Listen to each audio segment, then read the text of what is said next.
Dragnet. Ladies and gentlemen, the story you are about to hear is true. The names have been changed to protect the innocent.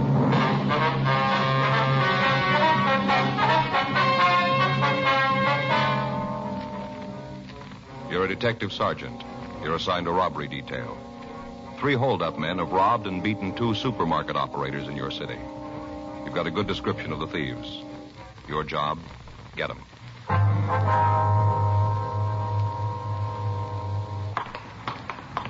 It was Tuesday, November 3rd. It was cold in Los Angeles. We were working the day watch out of robbery detail. My partner's Frank Smith. The boss is Chief of Detectives Thad Brown. My name's Friday. We'd gotten a hotshot call about a robbery, and it was 9:46 a.m. when we got to the corner of Lockwood and Barton Avenues. The Lockton Market. Officer back there. Yeah. Friday and Smith, Central Robbery. Oh, yeah, I'm Jackson, Unit 3A7. You answered the call? Yeah, we got here a couple of minutes ago. Where's the victim? Back room there. He's pretty bad off. Ambulance attendant's with him now. Mm-hmm.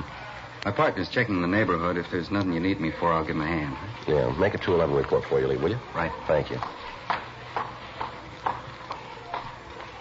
Looks like there was quite a fight. Yeah, stuff all over the place. Come on. What do you got in that bottle? It sure stinks. Yeah, you got to clean up these cuts. So try to hold still, huh? Ow! Hey, take it easy, huh? Yeah, something you want? We're out of Central Robbery. Is this the victim? Yeah, a couple of cuts, nothing serious. Tell him about Andy. He's the one who really got it. Who's Andy? Yeah, the clerk. Pretty rough. Looks like it might be a fractured jaw. He's on the truck now. Now, let me get this tape on you now, huh? Ow. That should do it. Might be a good idea if you saw your doctor. Yeah, what about Andy? We're going to take him down to Georgia Street Receiving. You going to call me and let me know about him? It might be better if you called them. Yeah, okay. I see you guys, huh? Yeah, right. Yeah. Thanks. Yeah, sure. Boy, that one guy really clouded me. Hurts. Mm-hmm. Wonder if you feel up to telling us what happened here. 3 of them. 3. Came in and held up the place. Clouded me and Andy. Sure hope he's going to be all right. What's your name, sir? Cliff Hall. You own the store, do you? No, me and Andy run it, though. We'd like to buy it. What time did these men come in? Must have been around 9:30, around in there. Did you give the officers who answered the call a description of the men? Yeah, that was the first thing they asked me. Go ahead, please. I was getting the money ready for the bank deposit. Andy was back here stacking bottle cases. These 3 guys came in. First off, I thought they were customers. Yeah. A couple of them walked to the back of the place. I thought they were picking out stuff. The other one kind of stood around by the cash register where I was. Go ahead. Well, after he was there for a minute and I see the other 2 aren't picking up nothing, I asked him if there was something I could get for him. That's when he pulled out a gun. What about the other 2? Oh, it worked like they had some kind of signal. As soon as the one in front pulled his gun, the other 2 did too. The fellow asked me to put all the money in a paper bag. Got the bag from up in front there. Took it right out of the stack and handed it to me. Said for me to put the dough in it. You recall his exact words? What? The way he said it, the words he used. You recall them? Let me see. I think it was, put all the dough in this bag. Don't say anything. Just do as I say. That was the way he said it. What'd you do then? Like he said.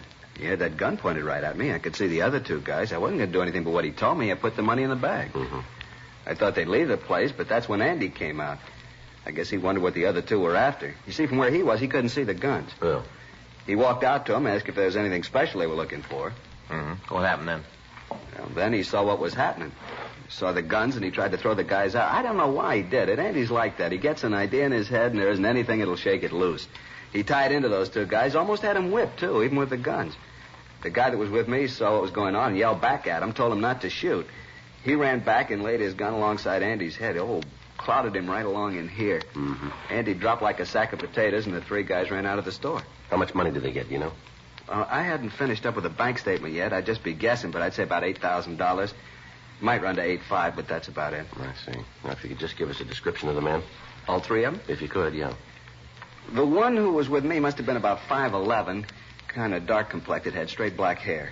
What color were his eyes? Brown. You have any marks or scars you could see? No. Clean shaven? Yeah, I had a real dark beard. Looked kind of like he had some kind of talcum powder on. Do you remember how he was dressed? Let's see. A dark blue suit, gray top coat, gray hat. Was he wearing a tie, do you know? Yeah, a gray tie with maroon stripes. You know, kind of diagonal, a thin tie. Anything unusual about him? Make it easier for us to identify him? No, I don't think so. How about the gun he was carrying? What kind was it? I couldn't see the name. No, sir. I mean, was it an automatic or revolver? Oh, an automatic. Looked like a big caliber. I'd say .45. One of the other fellas had a revolver, but the guy with me and the small one had automatics. You know if they drove a car? Well, if they did, I didn't see it. Might have had it parked right out in front for all I know. I told you I was busy when they came in. When they left, I was too worried about Andy to pay any attention to him. Boy, they hit him. A terrible thing. Right along here.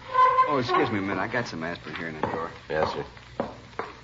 Sure hope Andy's going to be all right. We've been together a long time.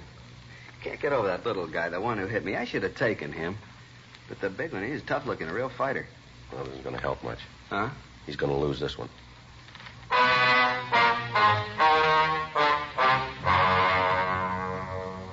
We got the descriptions of the other two men, and a supplementary local broadcast was gotten out. The two officers who'd answered the call found a woman in the neighborhood who'd seen 3 men leave the vicinity immediately after the robbery. She said that she was parked in a car half a block from the store on the same side of the street.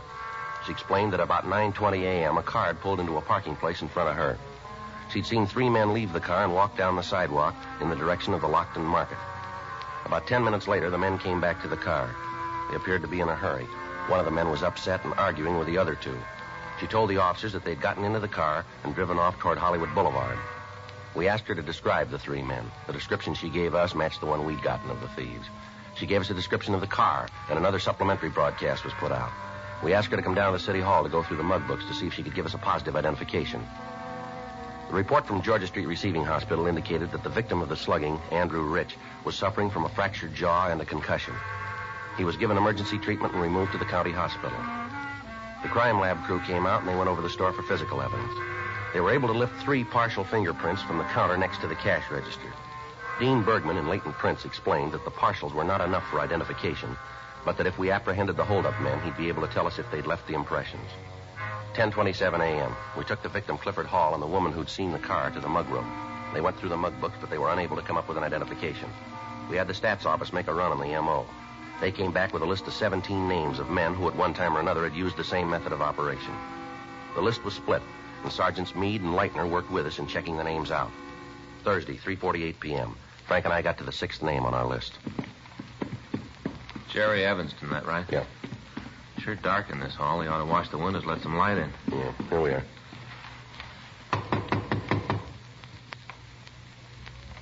Might not be in. Yeah, we'll try it again. Now let's talk to the manager. Yeah. Yeah? Who is it? Manager, we want to see you a minute. Just a minute.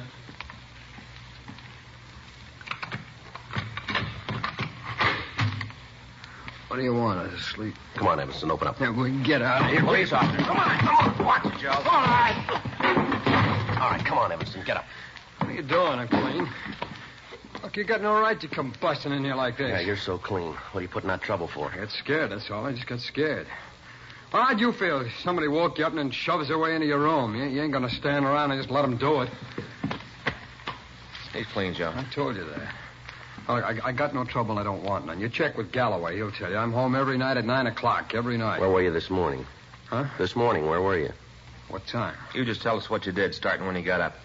I was up all night. I got a virus or something. I couldn't sleep.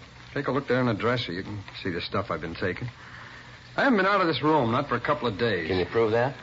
Why? Can you? No, there wasn't anybody here. You get any phone calls? No. I don't know what this is all about, but you guys are leaning on me for nothing. Now, you talk to Galloway. He'll tell you I've been working. Well, look here, I'll show Where you. you going? I just want to show you something I got in the drawer. Well, you stay right there. I'll get it for you. Okay, I got nothing to hide. Take a look in the top drawer there, left-hand side. Yeah. These what you mean? Yeah, that's it. I'll take the rubber band off and look. You'll see I'm telling you the truth. There, you see? It's all the check receipts I've gotten from where I work. You look at them. I'm working every day, and I'm home at night, 9 o'clock every night. How about it, Joe? Yeah. There, you see? You haven't been out of this room all day, huh? Not a minute. Now, come on, what's all this about anyway? What are you guys after? We figured maybe you could tell us. Yeah? Oh, I'm sorry. Without you telling me what you want, there's nothing I can give you. You see any of the boys anymore? You mean the fellas I knew before I fell? That's right. Not if I can help it. I'm trying to stay away from them. See any of them lately? Yeah. Saw Alex a couple of days ago. Alex? Yeah. Alex Finley. I knew him when I was up in Q. He came in where I was working. Did you talk to him at all? All right. Just said hello. Passed a couple of minutes talking about some of the guys we know. See in the rackets now? I don't know. Is he on parole? Yeah, I think so. Did he give you anything? Oh, a couple of rumbles, but if I turn them over to you, I don't want credit for them. You don't know where you got them. All right. Alex tells me there's a gang that's going to start working here in town, market jobs. How many men? Well, from what Alex says, there's 4, all heavy guys. Finley with him? No, I don't think so. He told it to me that he just heard it. Did he say anything about who the 4 men are? No, I don't think he knew. He just said they were heavy and they were starting to work. You know where we can get in touch with Alex? No. Well, you might check with Galloway at the parole office. He might have it. Yeah, we will. I'll probably see him again. I'll try to get the information if I can. Well, what is it you want to know? Who the guys are? That's right. Okay. Now, like I told you, though, I don't want any credit for it. I'm in real trouble if it gets around that I'm playing footsie with you. Yeah, sure. I'll try to find out when they're going to start working, too. Well, don't you worry about that. Huh? We already know that. 4:10 p.m. We got in touch with Fred Galloway at the state adult parole offices, and we checked on Jerry Evanston. From what the record showed, the story Evanston had told us was true. His parole officer had reported him working and apparently living up to the conditions of his release. We left him one of our cards and asked him to call us in the event he heard from Alex Finley. 4:21 p.m. We checked back into the office, and we met with Sergeants Meade and Leitner. They told us that they'd checked out the names on their half of the list without result. We sent a teletype up to George Brereton, CII, Sacramento, giving him the description of the holdup men and listing the M.O. that they'd used. We asked him to run the information through their files and forward any information they came up with. 5:19 p.m. We went out to get something to eat, and then we checked back into the office. Good dinner, huh, Joe? Yeah, never saw a guy could eat so many enchiladas as you. Yeah, I can't help it. Get started on them. Can't seem to stop. Yeah. You got any soda in your locker? No, you got trouble again? You know I always do when we have enchiladas. You ought to remember that when you order a half a dozen. I suppose so. Yeah, I get it. Robbery Friday, yeah. When was that? They're pretty sure, are they? Has the lab been called yet? Yep. Okay. Right, thanks. Oh, that's a break. Yeah? They just found the getaway car.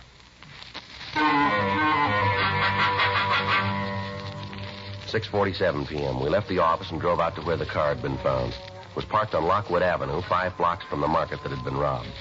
The radio car officers who had spotted it had called the office immediately when they saw a brown paper bag in the back seat bearing the printed name Lockton Market. A crew from Leighton Prince came out and went over the car. They were able to come up with a single print from a man's index finger. Bergman compared it with the partials found at the market. They matched. We checked the white slip in the car and found that the vehicle was stolen. The report on it had been filed at 10:37 a.m. that morning. We talked with the people in the immediate vicinity, but none of them were able to tell us anything about the people who'd parked the car. However, we did come up with an elderly man who told us that he'd seen 3 men get into another car at about 9:45 that morning. He said that he remembered it because the driver of the car had pulled into a parking space and stopped the motor. Another automobile had parked directly in front of the car, and the driver of the first machine had moved so that there was no one in front of him. The man went on to say that a few minutes after the driver pulled into the second parking place, 3 men had come around the corner, gotten into the car, and the 4 of them had driven off. The witness was unable to give us a description of the car other than to say that it was a late model Plymouth or Ford. The only description he could give us of the men was that one of them was large and was wearing a gray top coat and a hat, and that one of them was small. 8:40 p.m. Frank and I went back to the office and checked out for the night. The following morning at 8:02 a.m., I checked back in for work. Hi, Joe. Morning. Kind of cold out. Yeah. You look happy this morning. I didn't sleep a wink last night, Joe. Not a wink. What's the matter? Stomach. Next time I even think about eating enchiladas, stop me, will you, Joe? Yeah, sure. Any mail come in? I don't know. I just got in. There's an ad here from that store over on West 6th. They're having their annual sale. Yeah? I want to try to get over there. I'd like to get me a new suit for Christmas. Yeah, there's a special delivery from Brereton. Huh. Probably those mugs we asked for. I'll see.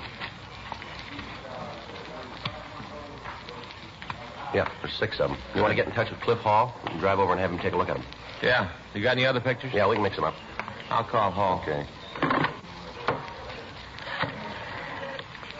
I sure hope we get an ident. We haven't got much to go on. Well, there's got to be a break someplace. We got to find it. From what Finley said about the gang starting up an operation, doesn't sound like just one job. No. They start on a string, they can do a lot of damage. Well, it doesn't give us much choice, does it? No. We got to get to them. 8:27 a.m. Frank and I left the office and drove over to talk to the victim, Cliff Hall. We showed him the mug shots George Brereton had sent us. He picked one out and said that he was positive that the man in the picture was the one who'd held him up. The name on the mug shot was Harold Bishop.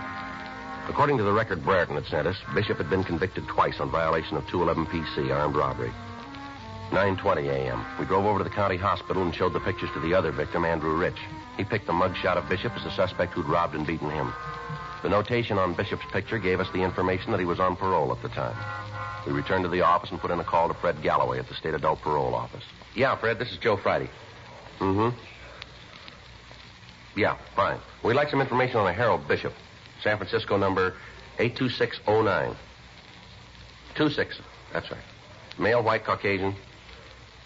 We got a mug from Brereton. No, he says he's on parole. Yeah, if you will. Thanks a lot. He's checking the master file now. Meade and Leitner are standing by if we need them. When we get this address, we're going to have to move fast. Yeah. Yeah, Fred. When was that? Well, how's his report there? I see. No, I don't know. Yeah, I suppose. Right, Fred. Thank you. Well, you can tell Meade and Leitner to relax. Bishop's got an out-of-state parole. He's living over in Phoenix. Well, he still could be getting into California. No, not likely. Huh? Fred checked with his parole officer. Yeah. He's got a job, and he's been reporting to his parole officer every month.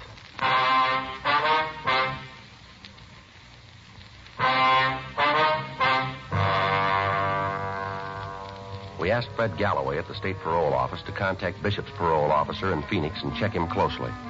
The report came back that the suspect had a job with a small contractor and that he'd been working regularly. He'd also been giving monthly reports to his officer.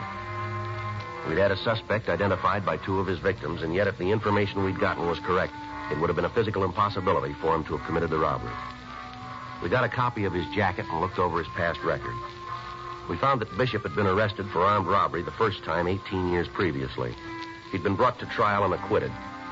The next arrest was 10 months after his trial. He'd been convicted and served 6 years at San Quentin.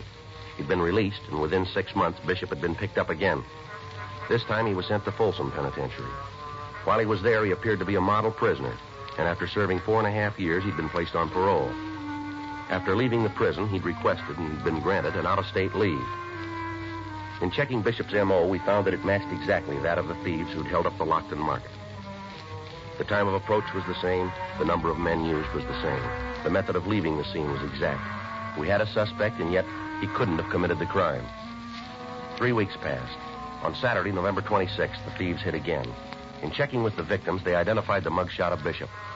We put in a long-distance call to the Phoenix Police Department and asked them to check on the suspect. We got word back that he was in their city. They told us that he wasn't at work due to a virus infection.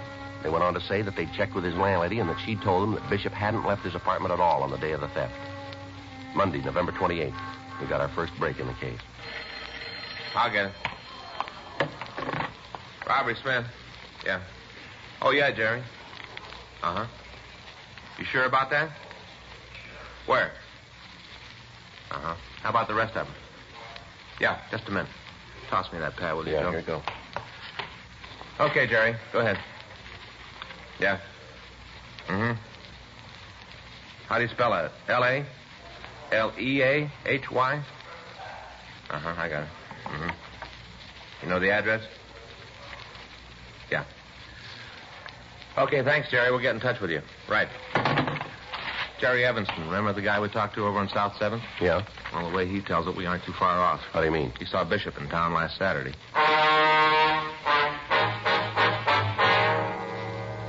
We put in a call and we found that there were 2 major airlines with flights to Phoenix. The flight time they listed was 1 hour and 35 minutes by air. If Bishop caught the last flight leaving Phoenix, he could arrive in Los Angeles at 11:20 p.m., the night before he planned to commit a robbery. The next day after the holdup, he could catch a plane from the Los Angeles International Airport that would have him back in Phoenix at 8:25 p.m. By doing this, he would be absent from his work only 1 day, and he could schedule his flights so as not to hit on the days when he had an interview with his parole officer. Tuesday, November 29th, a meeting was held in Chief Thad Brown's office. It was decided to put a special stakeout on the airport and wait for the suspect to come into town. At that time, he'd be followed and taken into custody as he prepared to commit another robbery. The names of the 3 other men Jerry Evanston had given Frank as having been involved in the holdups had been checked through R&I. All 3 of them had arrest records. Surveillances were placed on their homes, and they were kept under constant watch. Monday, December 12th, 11:15 p.m. Frank and I relieved the stakeout at the airport. There's a bench over there. We can keep all the gates in view. Yeah.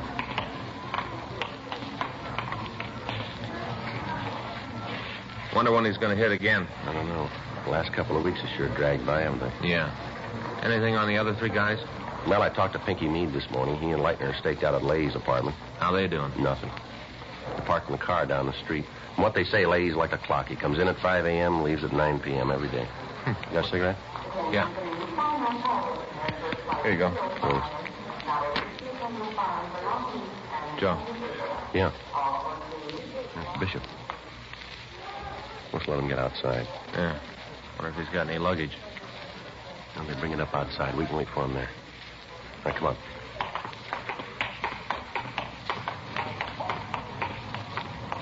You see him? Yeah, there he is.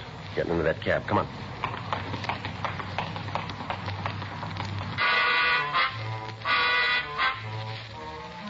Frank and I got in our car and followed the cab taken by the suspect.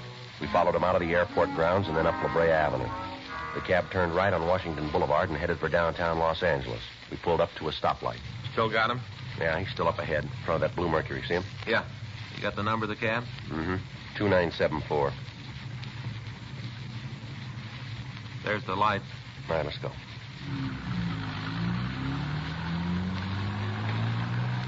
Better try to pick it up a little, Frank. Cab's pulling away from us. Yeah. Think he's seen us? No. Can't you close in a little? Traffic's too heavy. Can't use a siren. We'll trip him. Yeah. Still see him?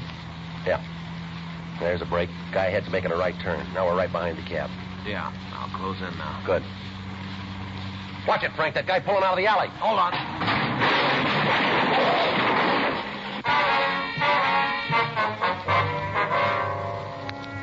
As we drove down the street after the stoplight had changed, the car had failed to make a boulevard stop coming out of an alley, and we'd hit it broadside. The damage done to both cars was considerable, and we'd lost our suspect. Frank got to a phone and called the office. He gave them the number of the cab that Bishop was in and asked for a traffic investigation car. The office started a search for the missing suspect. Lieutenant Jack Smyers told us to proceed to the apartment of Tom Leahy to wait for further development. In the meantime, a citywide broadcast went out carrying the description of Bishop and the other 3 men involved in the theft. Frank and I arrived at the apartment, and we relieved Meade and Leitner. We had the manager of the place let us into Leahy's room. We waited. 1:30 a.m., 2:30, 4 o'clock, 5:30 a.m. Frank and I had been on duty for over 21 hours. At 5:45, the phone in the apartment rang once, and then it quit. That was the arranged signal between us and the office. Frank put in the call. Lieutenant Smyers told us that officers Max Herman and Ed Benson were on the way out to relieve us. 15 minutes later, we heard somebody in the hall. Joe? Yeah, probably Benson and Herman. Yeah. I'll get it. Watch it, Look Joe. over the gun, cop. Give it up, Bishop. You all right, Joe? Yeah, come on. He's going upstairs. Make it for the roof. Come on. You see him? No. You want to take that side? Right. Watch it.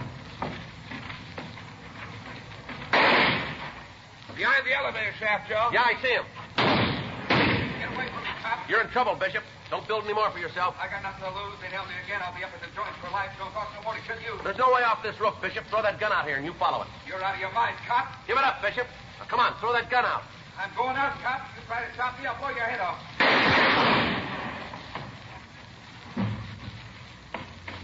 You all right, Joe? Yeah. How is he? Now I better call an ambulance. Yeah. What's that fill out of his pocket? Wait a minute. Something he'll never use. Yeah? Airplane ticket to Phoenix.